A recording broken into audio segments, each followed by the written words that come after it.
Welcome back to Retro Wednesday at the Titanium Hangar. This is Mike, and today I want to talk to you about 8 different toy lines that I have quit collecting. And this is something that, well, it's an excuse for me to talk about a bunch of vintage toy lines, but it's also getting into the idea of completion of a toy line, or how far are you going to go with the toy line? Are you a completionist? Do you have to have every single part and piece to a vintage toy line? Or is there a point at which you are satisfied and you can just quit? You can be done. You can be finished. Well, today I'm going to talk about 8 of those toy lines that I'm done, quit, finished, and moved on from. But doesn't mean I don't appreciate them, and it doesn't mean that I don't collect modern iterations of them. So there's a lot more to it than that. But we're going to get into talking about this, and hopefully we have a little bit of fun just talking about 8 vintage toy lines. We're actually going to talk about 12 toy lines. We'll talk about this and more coming up.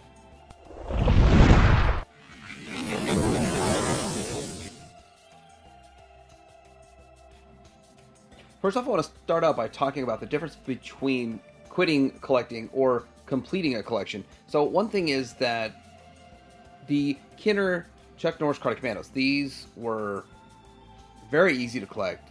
Fast, easy, cheap. You could probably get a full collection real cheap right now on eBay if that was something you're into. But with this, I completed it. I even got multiples, duplicates of each figure, and then the ninjas, I just wanted to get a few extras of each ninja and have a lot of fun with that, which I did have fun with it along the way, but I'm done with it because it's complete. There's really no reason to continue it, so that's done. That's different than quitting. Quitting would be like, oh, couldn't find the serpent ninja or something along those lines, or I couldn't find a red ninja, I just quit. That's a difference between quitting and completing. Now, did I quit looking for a kit car for Michael Knight? Maybe. So the first toy line I want to talk about quitting collecting is Thundercats. Now, I've talked about this like 3 or 4 different times, quitting collecting Thundercats, because there's just so much to it that I'm not going to go into. I am not going to get every aspect of it, but before I get into kind of that aspect of this, I do want to say, once you've decided to quit collecting a line, you say, I'm done, I'm satisfied with what I have, I'm happy, I don't need anything else from this toy line, then you can get a better perspective on how you want to display it. And I had this more cluttered than this, but I rearranged it, I pulled stuff out, and made it look the way I want it, and saying, this is pretty much the finite collection that I'm going to have with this, and this is it. But with that, I can have a better idea of how to display it, and display it a little bit better. In addition to several of my weapons being reproductions, and wanting to have originals, I really don't care. Like, if I can get a reproduction for $5, I'll get it for $5. But if the original cost me $150, I'd rather just stick with my $5 one. Now, if originals showed up for $30 or $40, well, I'd be in that ball game there. But that's just not happening. Doesn't seem to be happening with the ones I'm missing. So with that, there's other things like this energy pack. And there's multiple different versions of this. Although I have this guy, I'm missing parts to it, and I just don't care to track them down. It seems like parts don't show up to this. Seems like you have to buy it complete, and I didn't realize it was going to be that hard to complete this, but it doesn't really matter to me. Mine's incomplete, it's not the end of the world, but with all of this kind of stuff, I'm not going after these things because the price is so high. The juice is definitely not worth the squeeze on this. And of course, the infamous Tongosaurus. Now, this is something that let me put this in perspective. People want between $2,600 to $3,000 for this. So I've seen it sell for $2,600. I don't really watch it that much, but something like this. Let's put this in perspective. $3,000 is probably about what I have in my entire Thundercats collection, and I have most of everything. So to double that price just for one item just doesn't make sense to me. It's illogical. It's highly illogical in my thinking. This is why I quit Thundercats 3 times, but I think I'm truly done with it now. That's not to say, though, in the future, if Super 7 makes this, or someone comes along and makes one of these, I'm definitely picking it up, putting it in my collection for maybe $100, $200. That's easier to stomach than $3,000. So the next thing I want to get into is talking about Karate Kid. This is from Rimco, and I have to say this is not the greatest toy line in the world, but it was kind of fun, kind of coinciding collecting this with the height of Cobra Kai that was out there. But after collecting this for a couple of years, I've got a couple of the play sets mostly complete, and almost all the figures. There's a lot of accessories that go with the figures to track down, and there's still a few accessories for each playset to track down. And with that, I just don't find it fun or enjoyable going after all these little pieces that mean really nothing to me. But the toy line would be more fun if it wasn't the same 4 or 5 characters just made over and over and over. It was really kind of annoying trying to track down 5 different versions of the same character and trying to get the correct gi with the correct figure build and then find their accessories. I don't find that fun at all. Now, I do have quite a few of these things, but I don't have everything in it, and with that, it's a little bit frustrating trying to go after all of it. I don't think I'll do an entire collection video on this. I have a lot of collection videos coming in future months, but this isn't one of them. Although I am intrigued by some of the things they made, I don't think I really need to own it all. I can watch other people's videos and live vicariously through them with some of this stuff that to me is just not worth the money, but it is fun to see. I wish somebody would make a full total collection video. This makes some sense of it because it's still a bit confusing. Even the collector guides are hard to follow to see every part and piece you need. So next up is the Kenner Ghostbusters line, and I quit it. Hit it, split it, and quit it.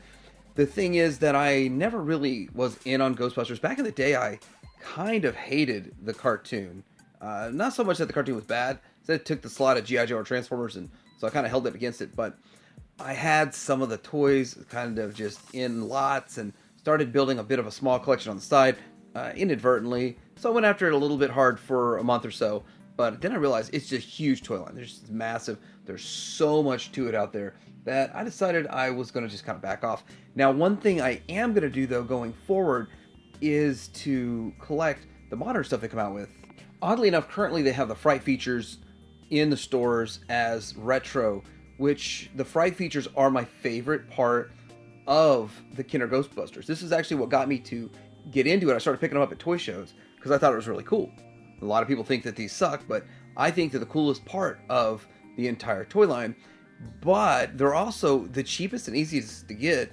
What they really should have given us instead of this was, I actually think these are coming eventually. They are eventually going to get these out, especially since they've already got the molds for the figures. It wouldn't take much to finish this out, and it would be pretty exciting to be able to walk in and get these for $15 when you're looking at them as, you know, hundreds of dollars each currently on the market. I would be really happy to walk in. I'd buy 2 or 3 sets because I think they're cool. I have a couple of the figures, but to get the complete set and modern and have a nice open, crisp, minty set, that'd be a whole lot of fun. It would definitely turn the collector community for Ghostbusters upside down. Now, the next thing I want to talk about is that Humanoids. And Humanoids is something that I think I have the whole toy line. I think I do. But I literally bought the bottom of the barrel of everything. I bought the cheapest I could find of each one of these. And I intended to one day upgrade. So there's a couple of toy lines that I was in the process of upgrading, and I quit bothering with it. There's a few reasons why, and partially because the big ones are the ones that I cheaped out on the most, and I would like to get upgrades of them.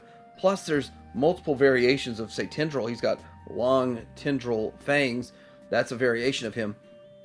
But with that, they cost way more than I spent on these, and I just don't feel like upgrading them is worth it. I think they might be 5% better, but for me to spend $200-$300 a piece on them is a waste of my money, a waste of my resources, a waste of my time, especially when I have like 7 more toy lines I'm trying to complete and make videos about.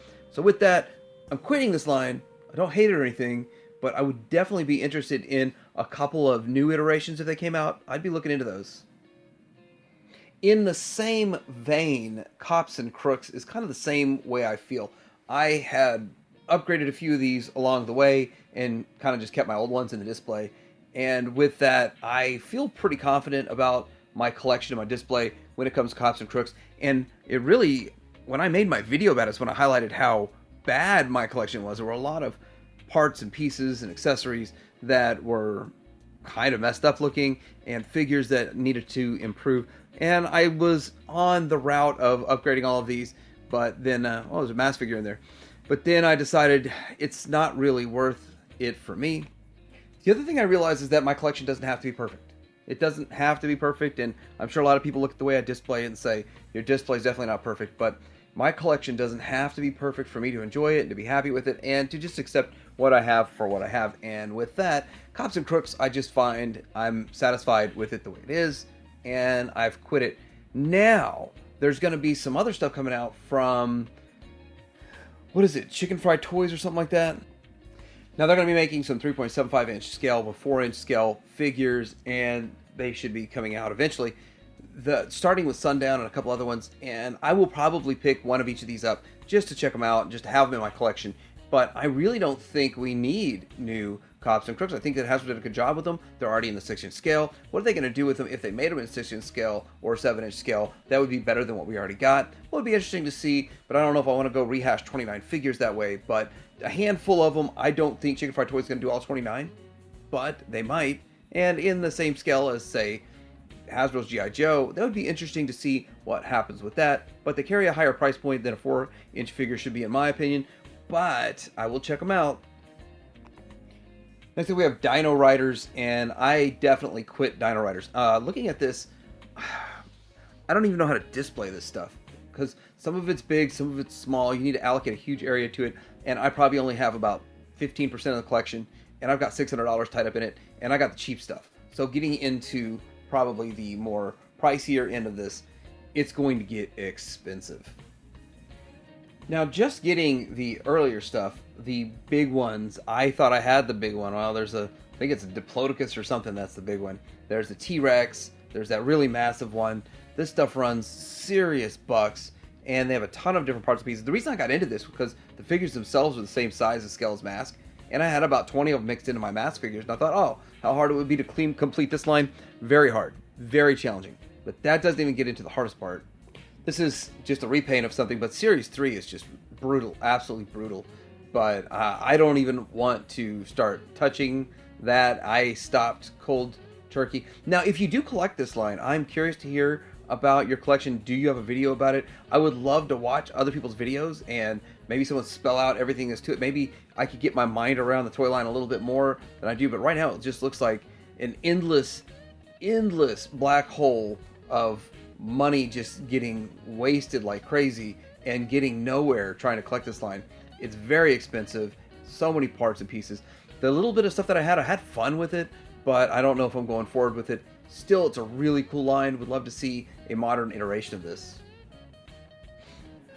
The next toy line that I quit is Silverhawks, and now that I went and took these pictures, some of my pictures backgrounds are falling down. I got to fix all that, but I've got enough of it.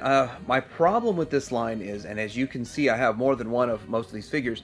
My problem is that when I start collecting this, I got the cheapest ones I could get, and then as time goes by, I ended up buying another one that was better, and another one that was better, and so I have a few of them, but I don't want to get rid of any of them because I do kind of like them, and I kind of use them for different things. And the more roughed up ones I'll put in the vehicles, and then the nicer ones I kind of use in videos, especially for comparisons. But upgrading this constantly, I don't have them perfect. The only way to really have them perfect is to get them right off the card, and with that, that's very, very expensive. And I really hate opening brand new stuff like that or vintage that's still in the card. I don't like doing that price-wise, and the fact that it just kind of takes one less sealed item out of the mix. But anyhow, I'm happy with what I got right here. I'm very excited about it. I'm missing some parts and accessories to vehicles. I'm missing one of the big birds, and with that, I think everything else is pretty cool. But I did have a lot of fun collecting this toy line, and I will be all over the Super 7 stuff, and if we see more from Ramen Toy, I'll be all over that too. Now, Sectars is another one of those toy lines I kind of quit. I think I might have everything that was originally made for it, but I was kind of upgrading. Wings are hard to get, and getting some certain parts and pieces, better paint rub and all that, but I kind of am in a continuation with this, and I've picked up most of the Zika stuff. I think I got one of everything Zika now, and then, of course, what they're doing with the cell to continue and perpetuate this line, so I'm really excited for that.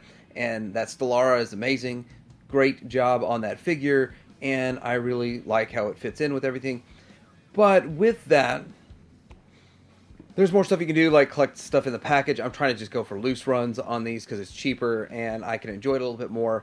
And with that, the playset's fun. This is a fun toy line, and I hope there's a lot more in the future that wasn't made, unproduced stuff that gets produced buying to sell, and maybe other companies down the road. Now, the KidWorks stuff is a little bit strange. This Thundercats, this is not LJN. This is KidWorks. And it's a little bit harder to collect, believe it or not, because some of the stuff just seems impossible. It never shows up, no matter what the price. And when it does show up, it's gone instantly. Certain aspects, certain parts and pieces, weapons, accessories, and stuff for this. But it's a whole lot of fun to collect. But yeah, it's one of the things that I've kind of gotten finished with collecting this line. That leads me to the Galoo. Is it Galoo that made Galoo A-Team figures? This is something where, and as you see up the top of this display, I should straighten that up a little bit more, but Amy, I found a better Amy than what I had, but I kept my old one. I just kind of tossed her up behind the van. The thing about that is I was upgrading these 6-inch figures. I'm really happy to have gotten color variants of most of the figures, but there's still so much more to it. There's like jet planes and parts and pieces to some of the other vehicles that I don't have, and I just don't care. It's one of those things that I'm happy with this display.